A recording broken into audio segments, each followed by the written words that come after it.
সবকিছুর মাঝেও থেমে নেই ইরানের তেল রপ্তানি।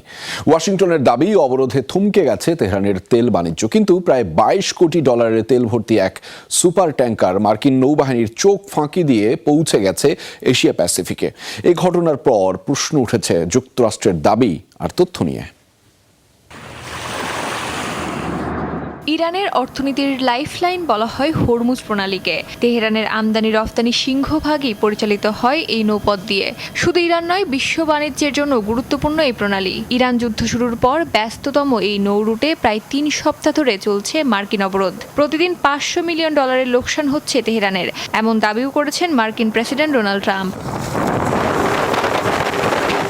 তবে বাস্তব চিত্র কিছুটা ভিন্ন। মার্কিন অবরোধ আর কড়া নজরদারির মাঝেও চলছে ইরানের তেল রপ্তানি। যুক্তরাষ্ট্রের নৌ অবরোধ এড়িয়ে এবার এশিয়া প্যাসিফিক অঞ্চলে পৌঁছেছে দেশটির একটি সুপার ট্যাঙ্কার, এমনটা জানিয়েছে জাহাজ পর্যবেক্ষণকারী প্রতিষ্ঠান ট্যাঙ্কার ট্র্যাকার্স। তথ্য অনুযায়ী ন্যাশনাল ইরানিয়ান ট্যাঙ্কার কোম্পানির মালিকানাধীন বিশাল এই জাহাজটির নাম হিউজ, যা এই মুহূর্তে প্রায় 19 লাখ ব্যারেল অপরিশোধিত তেল বহন করছে। বর্তমান বাজার অনুযায়ী এই পরিমাণ জ্বালানির মূল্য প্রায় 22 কোটি মার্কিন ডলার।